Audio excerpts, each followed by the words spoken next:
Well, hard to believe 30 years since the Peach Bowl, and we're celebrating that with our segment we're doing all season long, and that's a Peach of the Season. And Bubba, we're very excited. Another great one, especially a guy that was at the game on Saturday. How about that? Yeah, Dave, throughout the fall of 2021, we're catching up with a variety of people from that 1991 season. We talked to strength and conditioning coach Jeff Connors within the last 2 to 3 weeks. And now very excited to be joined by one of the starting linebackers on that team, Ken Burnette. Ken, how are you? Hey, I'm great, Bubba. Thank you for having me, and Dave, you as well. Everything is well. Thank you. Ken, we're going to talk obviously about Peach Bowl, but just want to get your thoughts since it's been a few days after that great victory over Tulane. You have the Pirates who are now 3-2. They've won three straight. Give me your thoughts on not only the season, but also you were in that locker room. So tell Pirate Nation you got it behind the scenes kind of feel right after the game. Yeah, so the win streak is nice that we're on for sure.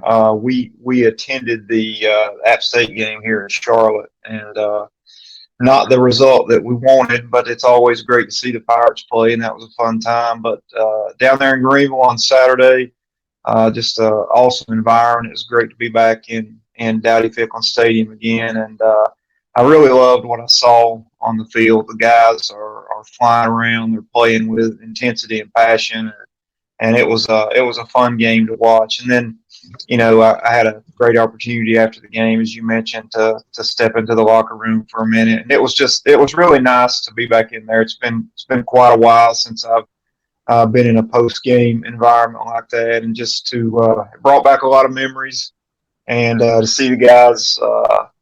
Certainly happy about the win and excited about what's ahead of them. It was really nice to be in there.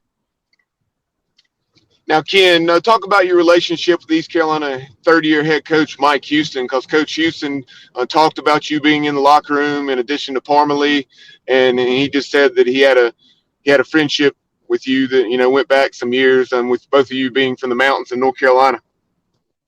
Yeah, so it's interesting. That's where it all started. Obviously, we have this Western North Carolina connection for sure. And when Coach Houston got the job, I think they were doing the Pirate Armada here in Charlotte, and unfortunately, I was unable to make it, but I had a prior commitment that evening. But Coach reached out to me and just said hello and mentioned that he missed that I couldn't be there, and would love to catch up in the future. So that kind of reconnected us a little bit, and we stayed in touch, and that's kind of what led to the invitation on Saturday to join them in the locker room after the big win there. Ken, talk about that relationship you have with Mike Houston. Obviously, the three guys on the show, and now we've added some more for the playback with the likes of AT and Matt Semenza. But talk about the relationship with him, and he's a great guy. He's really built this program. The one thing, Ken, that I've noticed, I've been talking about all season long, is the depth that we haven't had in the last handful of years. Mm-hmm. Well, Coach Houston, we're cut from the same cloth, I think, in a lot of manners there. So we view the game in a very similar sense, and we have similar beliefs in the way the game should be played, and that's why Saturday was so special for me, certainly because we played, in my opinion, the Pirate brand of football that, at least from my perspective, the way it ought to be played. So, it was awesome, and he preaches that we're going to come downhill and we're going to hit you in the mouth and we're not going to back down. And the guys are buying into that. You can see that showing up on the field, and so it's really cool. We didn't stay in touch there for a long time, 20 some years actually. I ran into we went to Freeboot. I'm going to diverge here real quick, but Friday night we went to Freeboot Friday, I think they call it there. And as we walked up, Coach Houston was addressing the crowd there, and so I recognized the voice obviously, and I walked over and had a chance to chat with him there real briefly, but it was good to reconnect and with him. So it's been a long time, some distance in between us there, but certainly I'm very happy to have him as part of Pirate Nation here. Ken, you talk about reconnecting. Here recently in the last week or so, an announcement was made by ECU Athletics as far as the Letter Winners Club. Just give us your thoughts on that, and then also, this football staff specifically, and what this administration and football coaching staff, the way they're going about things. I know they've made it a priority to reach out to letter winners like yourself and involve them, whether it's an open door, an invitation to come watch practice if they're in the Greenville area, or to let them know when they're going to be in town for a game, and maybe opportunities like what Coach Houston provided you post game will be on the team. Yeah, so that's I love that, number one. So the you referenced the letter winner chapter of the Pirate Club, and they rolled that out, I believe, Friday prior to the game. That it was a new offering that they had for former East Carolina athletes, and I'm a big believer in keeping that fraternity feel of the team and the program. You spend 5 years there, and it's in close quarters, and it's a daily thing, and you become like a family. And I came in '87. I finished playing, obviously, in the Peach Bowl in '92. So throughout those 5 years, I had guys that were seniors when I got there, and then I had guys that were freshmen when I left. So that's a pretty long time frame of relationships that are developed. And I think it's critical, and that's what I love about this staff and this administration and the folks in the Pirate Club, what they're trying to do, and that's to reconnect everyone. There, like I said, there's that fraternity, and it's unique. You don't get it anywhere else. That locker room is very special, very unique, and if anyone's ever been in there, you know exactly what I'm talking about. So I love that they're trying to reconnect people with the program. I think it's good for the players that are there to see players that have been there, have walked in their shoes, know exactly what they're going through, and whether they're addressing the team in a formal manner or not, just to see them hanging around and being part of the program. And Coach Houston, there were several guys. I played in the Pirate Club golf tournament on Friday, but several of my teammates, former teammates, took an opportunity to go by the football offices and got to see Coach Houston, walked around the facilities. That sort of thing is awesome, and I'm so glad that he's open to doing that. I just think it's huge for a program. No doubt about it, Ken. One of the things I thought about you a few weeks ago about the very 1990 season we talked. I know that we've talked about the foundation. In fact, if people want to hear that whole interview we did with you, I believe it was 3 years ago. We did, but 2 or 3 years ago. But talk about one of the reasons, and we're going to talk about the peach of the season. But that 1990 squad that had the foundation, so many people on that team that laid the groundwork for the Peach Bowl. It made me think about you guys, because this particular team, you don't want to compare eras and teams, but this team has a special feel to it. Now, I wouldn't say the Peach Bowl kind of feel, but maybe the season before the Peach Bowl. How do you feel about that? That's that. I wish I was a little closer to get that feel. Not that I don't feel that. I've just not been as close as I would like. But there's something about this team that I've noticed in the games that I've seen, and I think you're onto something there. This team has no quit in them that I've seen.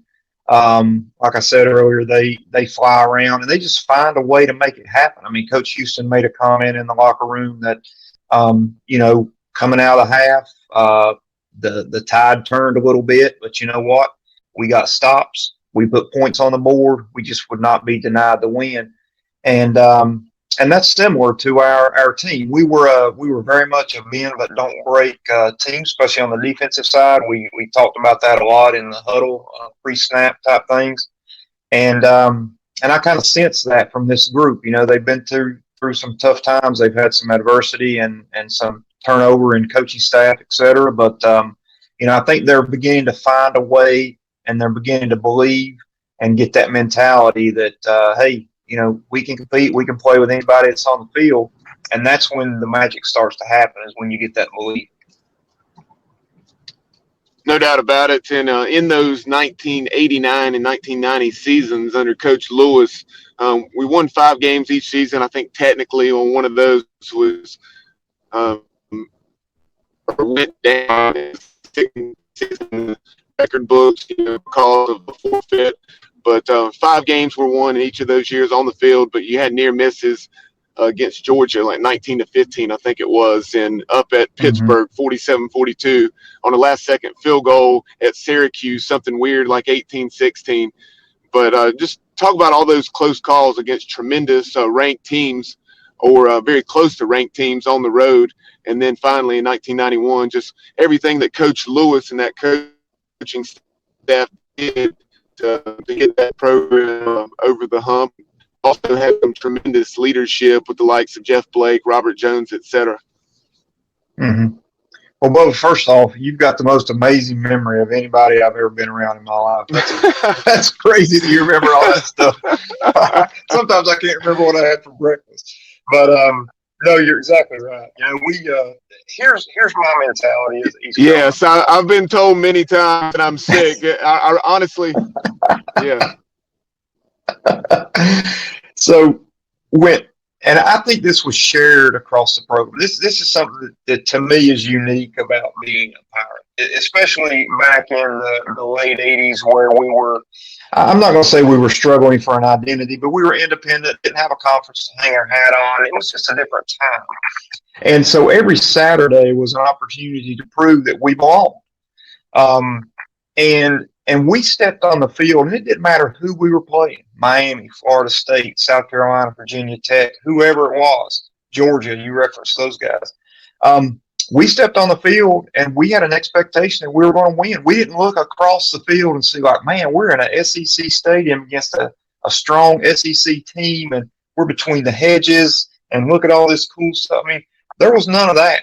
I mean, it was a business trip. And we were there to hit somebody in the mouth, and that's the mentality that we had. So we came to win, and I'm not saying other teams don't, but that's just the mindset, I think, of Pirate football. That's kind of the tradition of it. So to play those games close, like you referenced, it was no surprise to anyone. It maybe surprised everybody outside of the East Carolina locker room, but it didn't surprise us. The thing we missed, I think, was consistency. Sometimes we would play maybe to the level of the competition a little bit, and that's just a maturity thing. But you referenced Jeff Blake, Robert Jones. We had some guys on that team, and looking back on it, 30 years later, there was some really special talent on that team. I mean, you don't recognize it at the time. It's just like anything else you're in the middle of. You really don't see it when it's happening. But you look back, and Robert had, a 15, 16-year career in the NFL, which is long by any standard, even for a kicker. And my man played inside linebacker in the NFL for a very long time at a very high level. That is amazing. So that just speaks to the talent that somebody like a Robert Jones had. And then you fill in around him with role players, if you will, which we had a bunch of. But we all understood it was a team effort. Everybody had a job to do. Everybody believed in the guy beside them. They were going to get their job done. And that's when the thing starts happening. So Coach Lewis laid the groundwork for sure for that 91 season and those couple of seasons up to it. Had some tough knocks and some tough losses there. But we never stopped believing that, we can play with anybody. And then things just clicked in that 91 year. They most definitely did. And you talk about the makeup of that team as far as etc. And then obviously Luke Fisher won a tremendous year, as well as a Peach Bowl game that he had. I think something like 12 receptions, just absurd numbers for a tight end in those years. But and definitely, in my opinion, the best receiving tight end ever at East Carolina. But just talk and Coach Lewis had come from Georgia. He had been a defensive coordinator on Coach Dooley's staff down there, been a part of so much success, and you were a linebacker on that team. So just talk about Coach Lewis. I'm sure he was the head coach, but he had really spent, I think, his entire career on the defensive side of the ball. So just talk about his mentality there and his, intention as far as instilling the discipline and everything necessary to have success. Yeah, so I love Coach Lewis. Awesome coach, awesome person as well, and really did a lot for me. And it was great to see him. I think we had that 25th anniversary celebration at a game down in Greenville, and Coach Lewis was able to come back, so I got to spend some time with him, and that was really great to see him. But yeah, he that's was actually against NC State. Yeah, that's right. That's right. Dang, there goes that memory again. Back in 2016. You killed me with that. So, two things I remember about Coach Lewis. One, he was meticulous in the details. I mean, we would kid around sometimes in the meeting room that we're going to practice a scenario with. So the wind's at 3.5 miles an hour out of the southeast, and the sun's behind the clouds, and I mean, the level of detail he went to prepare us was just mind blowing at times. But that was a good thing. We're 18, 19, 20 years old. Leave us to ourselves, and we're going to fail horrendously. So we needed a guy like that, and he was the man for the job. And the second thing I remember about Coach Lewis is he was an intense guy, and we had physical practices. I mean, we would go ones-on-ones during the season, inside drill, goal line. Not every day. He would typically dial it back certainly on a Wednesday, and not every week. But there were times whether it was it was the team we were playing and he wanted to get our attention, or there was something that was missing and he wanted to make sure we got it corrected. I don't know what the trigger was for that, but we had some intense physical practices during the season. And, as a player, you're like, golly, hey, what are we doing out here? We're beating the crap out of each other. But he knew what he was doing, and he had us ready to play come Saturday. So, Coach Lewis at the time, absolute right man for the job, no doubt about it. All the guys, it's that love-hate relationship. It's your mom that makes you eat your vegetables. It's your dad that makes you mow the yard, and it's your coach that runs you and makes you do the things that you don't want to do, but in the long run are good for you. And that was Coach Lewis. So, highly respected by all the team, everyone on the team, and well thought of too. And that 25 year anniversary, it was great to see guys come up to him and just share their appreciation and gratitude for everything he did for us as a team and individually. You talk about the running. I mentioned a moment ago in the opening of this segment, just as far as how Jeff Connors, he was coming in prior to that 91 season. What are your memories of Coach Connors, and just talk about the running as well as the other workouts that Coach C put you through? So, I don't remember a lot of specifics, Bubba, but unfortunately, like you, I don't have that steel trap memory. But I do remember that Coach Connors did not play. He demanded respect right off the bat, and he got it. And if you did not give it to him, he would make sure that he got it. But we would run. So two of his favorites were 300s for time, and with a certain amount of time of rest in it. And then we also did a lot of gassers. I remember at the Peach Bowl, we practiced, a week down in Atlanta leading up to the game. And the first couple of days of practice, if I recall correctly, he ran us to death. I thought people were about to throw up out there. We were running so much. I said, what are we doing this last game of the season? If we're not in shape by now, we're not going to be in shape. He was getting your mind off of vacation mode because everybody had been home for Christmas and back into game mode. That was his intent there, and it worked. So love Coach Connors. Great in the weight room as well. I was only under him, I think, that one season, maybe two. I can't remember when exactly he got there, but uh, you know, great strength coach, great coach all the way around, great motivator, and earns your respect for sure across the board.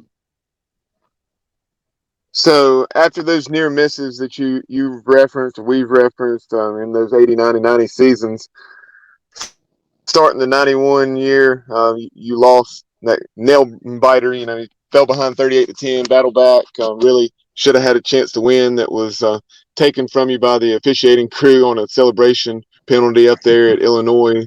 Lost 38-31, but what are your memories of the early parts of that season? Because you bounced back and come home and beat Memphis State, who had just won out at Southern Cal. Yeah, so we went up to Illinois, and it was a pretty big deal because that game was on ESPN, and that was not a common thing back in '91. I mean, there was only there may have been ESPN2. I'm not 100% sure on that, if that was a thing yet or not. But to be on TV, especially for East Carolina to be on TV, was huge. You had ESPN and you had the networks, and I think that's pretty much it. So it was a big deal for us, and we were very excited to have the opportunity to play on TV. We went up there and had every expectation of winning, as we did, as I shared a minute ago. Things didn't go that way, and that was an unfortunate penalty for sure. Would we have scored had that penalty not happened? Who knows? But I do think this. I think that loss really set the tone for the season in the sense of a couple of things. First off, we can play with anybody. We proved it today. And secondly, I think it made us a little more hungry coming into that second week against Memphis there. So while it was tough to stomach at the time, I think there was in the team's mind, it was like, okay, I think we have something here. I think we're on to something. I mean, we knew we were going to be pretty good. We had a lot of returners. But, we was coming off a 5-win season and off another 5-win season. So while we believed, we still had to see some fruit coming, if you know what I mean. And so that was the beginning of that. And we're like, okay, I think we're on to something here, and let's go see what this next week holds for us.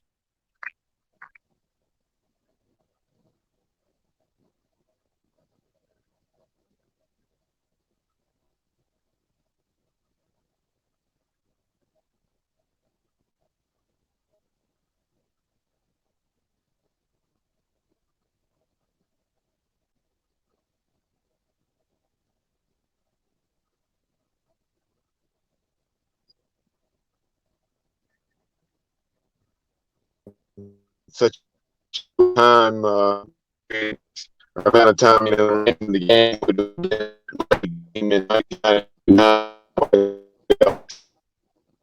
23-3. But moving on to the season, you had the big win over South Carolina, first time Carolina had ever beaten the Gamecocks. I think that got the program or that team, I should say, to 3-1, and then the snowball just continued to roll downhill. And you went up to the Carrier Dome. I referenced the last-second field goal loss 2 years earlier. Then you took care of business against the Orange. What are your memories of that one up there in the Carrier Dome? That was there's a lot of great memories up there. About that game, and that there's some pretty cool video footage of it too, which helps me remember that, by the way. But the Carrier Dome's super cool to play in. It's a very unique thing. They had a good fan base, and my recollection was it was a sellout crowd. I don't know. I think that's 55,000 they put in there, something like that. So it's loud in there. But it was that same thing defensively anyway. It was a bend but don't break. We kept coming up with plays and stops when we needed them.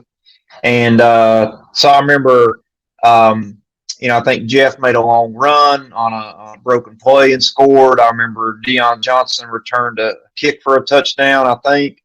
And we had a couple big sacks there at the end of the game, I believe, between maybe Zyme and Greg Gardell, Bernard Carter, those guys, and we had a nice goal line stop down there at some point too. Those are the things that kind of stick out in my mind about that. But the thing that I'll never forget is so we get on the plane, we come back to Kinston, and this is the first time this had ever happened in my career.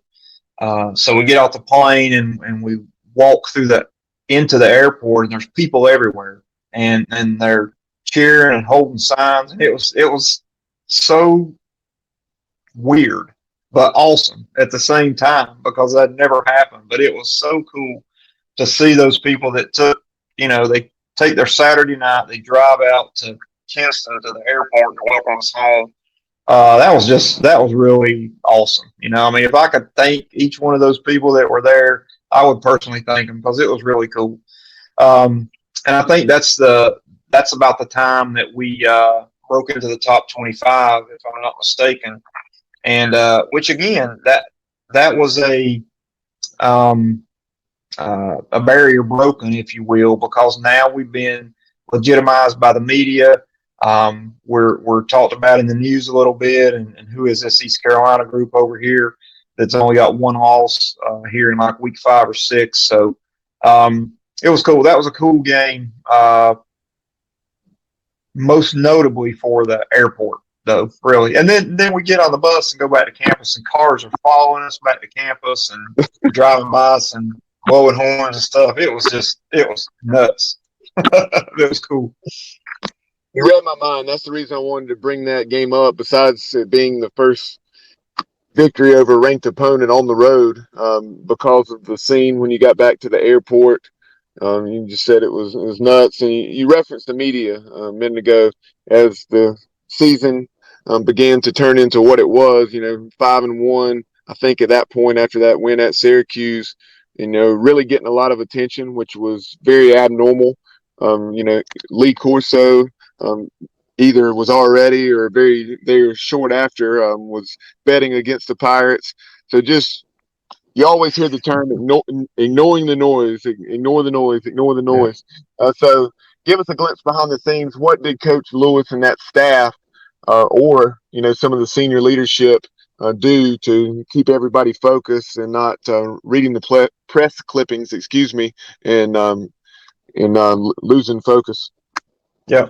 No, that's a great question. I will say this. I do not envy the guys playing today at East Carolina or anywhere because of social media and the way that everything's filmed and everybody's a critic. And it would be really, really tough to play today. So my hat's off to those guys. They can navigate all that stuff as well as they do. So back in the day, it was pretty much you had ESPN on TV and you had a newspaper and Sports Illustrated. So it was minimized, but still, yes, it was out there. It was a noise. It was a distraction.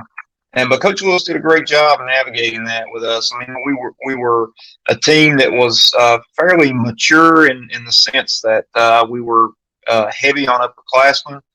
But that don't mean any of us had been there before. So it was all new for us. And each week, probably starting about the Pitt game after Syracuse, give or take in there, maybe with the Syracuse game, but we would come into the locker room and there would be a T-shirt hanging in our locker, and they were all different. I've got them every one to this day. I've still got them at home. My wife thinks I'm crazy, but I'd never give them up.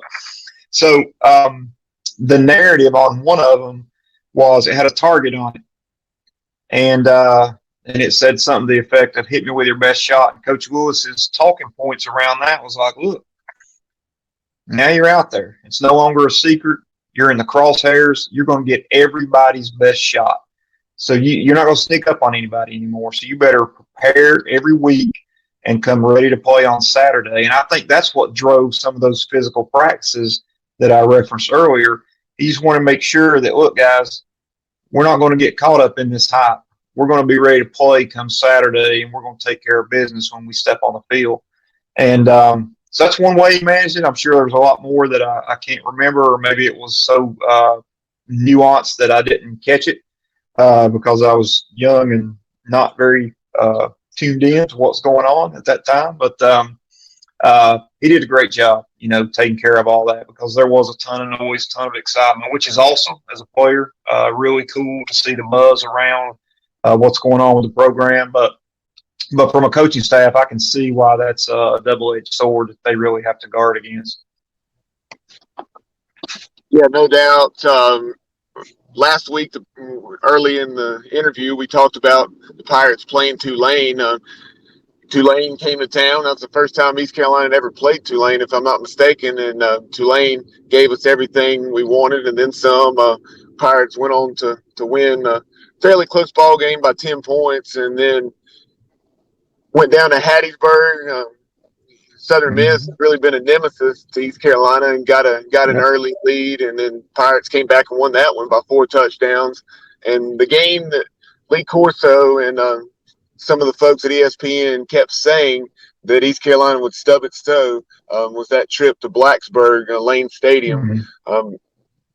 In the first half, trailed by a couple touchdowns, got a big score right before the break. And then what are your memories of were you on the field when the pick six by Greg Granderson that tied the ball game and eventually, just really changed the complexion of the game? Give us your memories of that play. That is so. It's funny you say that because we were just talking about that last weekend down in the room. So yes, I was on the field, and if you ever go back and watch that clip, it's one of the funniest things you've ever seen. So Eugene Chung now that I ask you that, I remember you running down the sideline with him. Yeah. So Eugene Chung, offensive tackle. I think he played in the NFL for a while. Greg Granderson catches it. I was kind of covering the curl area, and I think they overthrew the guy. It landed in Greg's hands. Here he goes. So I'm running behind him down the field, and it becomes apparent he's going to score. I'm probably on the 10-yard line, 15-yard line maybe at this time. It becomes apparent he's going to score. So I throttle it down a little bit. I got my hand up in the air, and Eugene Chung comes barreling from behind me, jumps on my back, and just pile drives me right into the ground on about the 2-yard line. I was like, what in the world? And I'll tell you what, we watched film on Sunday on that. They must have rolled that back 15 or 20 times, and everybody on the team got the biggest kick out of that it was, because it was funny looking off film. And that's one of my most non-kind of football-related memories of that game up in Blacksburg that day. But it was on that play, Greg, pick six, and so I made the bloopers reel, I guess, if you will, on that particular play. But I remember my sister lived in Blacksburg at the time, and that was actually the closest game to my hometown that we played that season. So I had a lot of family and friends come up for that game, which was really nice to be able to play in front of them. So, great win up there as well. And that was just, I think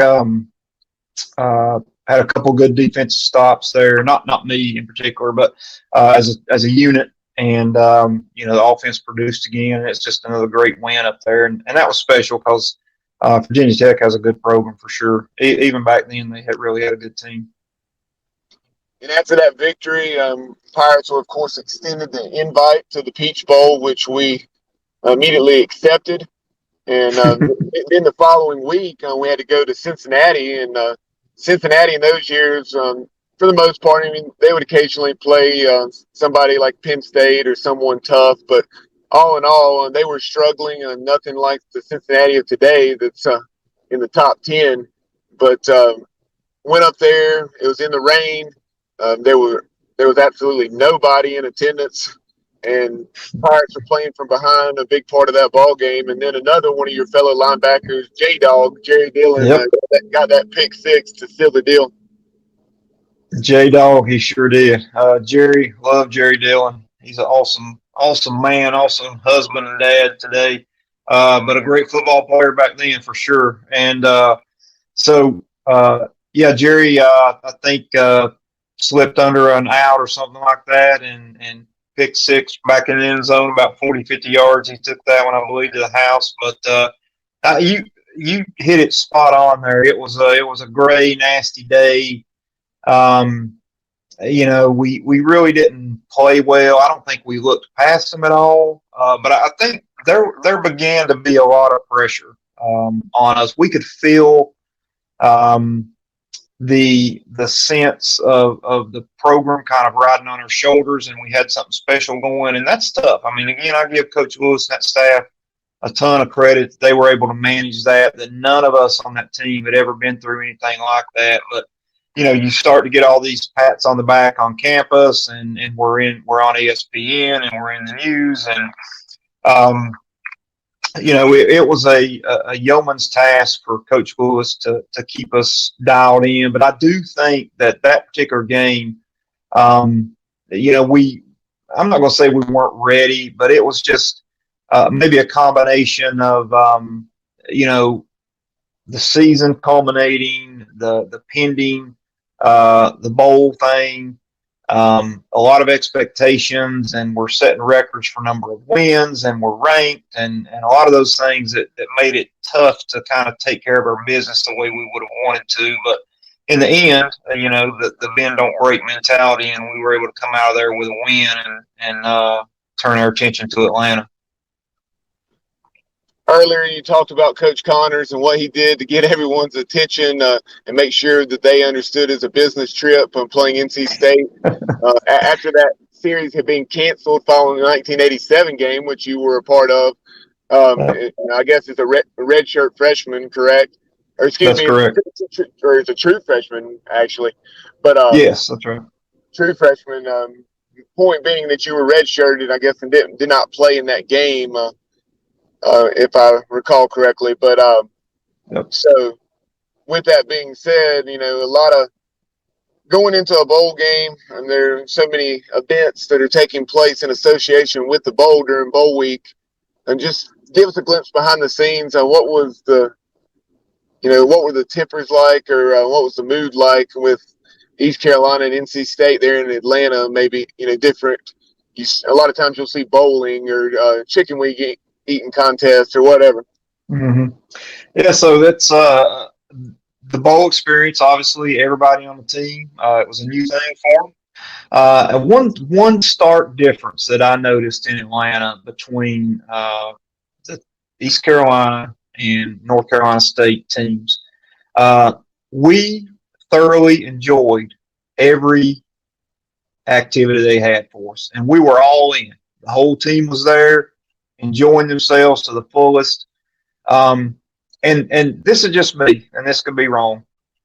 My sense was that State felt like, we should be at a better bowl, or we shouldn't be playing East Carolina. And they were kind of, to me, again, this is the way I took it. I could be completely wrong, but it felt like they were just kind of going through the motions and really didn't want to be there and didn't have any respect for us and thought they should be in a better spot. So, but chicken wing contest, East Carolina wins. Hula hoop relay contest, East Carolina wins. You name it, we whipped them all week long in everything we did. And we had a great time doing it. And so the funny thing is, I've got I'm telling my age here, but way back when you had these VHS cameras, so nobody had a phone that they filmed everything with. But I filmed a lot of those things that we did. And it's funny to go back and look at that. And I mean, the East Carolina guys were just tearing it up, having a ball at everything we did. And State's just kind of mulling around a little bit. It's just a different vibe. But so all those things were awesome. Had a great time with it. But again, when we stepped on the field, Coach Connors brought us back to reality that, hey, we're down here to take care of some business. So don't you guys get too far out of line. One of the things going into that game, when we went back, of course, I was in attendance, but we, recorded it on ESPN and going back and listening to Ron Franklin and Mike Gottfried's call, the lead into the telecast. It had Hunter Gallimore, Robert Jones, different players speaking from East Carolina, and then it had, I want to say, maybe it was an offensive lineman named Scott Adele or something from NC State. Mm-hmm. And then he had Billy Ray Haynes, a very, very good linebacker for the Wolfpack. Mm-hmm. But both of those individuals, tremendous players, as I've already stated, but they were very, like you said, very, very confident in that the Wolfpack were going to win that game. And they said, as you know, we've always had the better team when it comes to NC State and East Carolina in football. And they're going to have to prove to us on the field that that is not the case. So was there any trash talk behind the scenes like that at those events? So, not necessarily those guys, but just in general, not naming names, but Yeah, not that I know of, Bubba.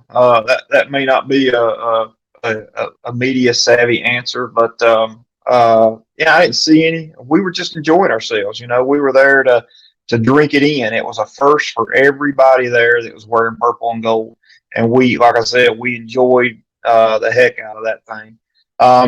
There may have been something here and there that I didn't witness or was not party to, but from my perspective, we hung out, we did our thing, we enjoyed the events, and then went back to the hotel or went back to the practice field and took care of our business. So as we begin to wrap this up, and got to talk about how that game unfolded. Nip and tuck game in the first half. Then Pirates trailed 34-17 there with 7.5 minutes or so to play. I think it was something like 7:41 or something like that left on the clock. But that's something I just remember. It was just. You never had the sense that the game was over, much like that Miami game in 1999. The Pirate fans chanting "We Believe" and doing the OEO that chant, and just remarkable. The 30+ thousand fans in attendance at Atlanta Fulton County Stadium. Yeah, it was. You're spot on there. It was the same narrative of the whole year. There was just it's hard to explain, but there was just this belief that we had that no matter what it looked like, we was going to be okay. And that was actually a little a phrase we used in the defensive huddle that we're not hurt here, even though it might be 2nd and 2, but hey, we're not hurt, let's keep playing and turn this thing around. And we felt that way as a team. And, we certainly believed in Jeff, Luke, Cedric Rambier, and Hunter, Zof, all those guys on the offensive side, David Daniels that could get it done over there. And we had the horses on defense too. So, there was never any panic. It wasn't an overconfidence thing by any measure that, we're going to come in here and steamroll this thing. But there was never a point where hope was lost on the East Carolina sideline, and not just in the Peach Bowl, but throughout the whole season. That was kind of the narrative that we went on, and that's where the I believe was birthed. That it starts here between the ears, and that's what we had going on the sideline. So, yep, looked dire, but we put it in the hands of the people that could make plays, and they did it for us, and the rest is history. What are your memories of that on the field celebration with all those purple and gold clad fans rushing the field? And one of the biggest things I remember is just the turf that was coming up. And my dad obviously it's deteriorated at this point. It's just a bag of nothing but dirt, but you can still see a little purple tint to it that we got from the end zone. Yeah. So that was awesome. I don't think, I guess at Pitt, when we beat Pitt at home and came toward the goalpost down, so that was pretty cool. But nowhere near the chaos that was going on in Atlanta that day. So it was, those are things that as a player you always dream about, stuff like that happening. Just being swamped by the fans after a huge win, and that's exactly what it was. If I'm not mistaken, did they tear the goalpost down in Atlanta too? It was chaos on the field. But I remember Luke Fisher was people were coming up to him asking for autographs. He was signing his knee pads and thigh pads and hip pads and handing them out. It was insane. It was insane out there. Yeah, I like you're saying. I remember players, especially your larger players like offensive and defensive linemen over there, guys like a Nick Wilson or what have you. Mm-hmm. By the end zone, that wall was fairly high, and I remember my dad getting down and helping me down. I was only 9 at the time, but I guess 10. But yeah, players helping their families and other Pirate fans down. But unbelievable memories, and as we're winding this down, tell Pirate Nation what you're up to now, because I know you're originally from Spruce Pine up in the mountains, but now you're living in Davidson, not too far from me, probably 20 or 25 minutes from China Grove here in the greater Charlotte area. Yeah, so I've been in the North Mecklenburg area for 20 some years now. My two boys are seniors in high school, so they're looking to East Carolina's on the list, so we might have some future Pirates down there from the Burnette clan. But from a work perspective, I have the opportunity to lead a technical sales overlay team for Spectrum Enterprise here in Charlotte, and so that's a lot of fun. It's there's a coaching element to it, there's a competitive element to it. So we win, we try to win every month, and it's a lot of fun. I got a great team and really enjoy working with them. Still married to my bride of 22 years, and I have no complaints, Bubba. It's been an awesome ride here since I left East Carolina, and I love the place. It was great to be back this past weekend and just be a part of it again. So I would like to say real quick, just for all the Pirate Club folks out there that our members and contribute, and all the folks that show up and support the program in any form or fashion, from a former player. I just I want to thank them for all they do and the sacrifice they make, because it does make a difference. You might not see it or realize it, but I can tell you from a former player's perspective that your presence, your support in any form or fashion, whatever that looks like, really makes a difference. So thank you. No doubt about it. Very well said. And that's something that a lot of folks, they question, why give, why give? It's things like what you just said, here 30 years later, I guess, and obviously even, pushing 35 years since you began your career at East Carolina, and you're so appreciative of the opportunity that the Pirate Club and all the donors provided you with an athletic scholarship. And so, folks, if you're wondering why to give, there you hear it firsthand from a former athlete. But Ken, really appreciate your time this afternoon. Would love to have you back on the show sometime to break down the action on the field and talk about the Pirates present day. Well, thank you, Bubba. I appreciate your time as well and inviting me in for this special 30-year edition, and I'd be happy to join you anytime. So just let me know what works.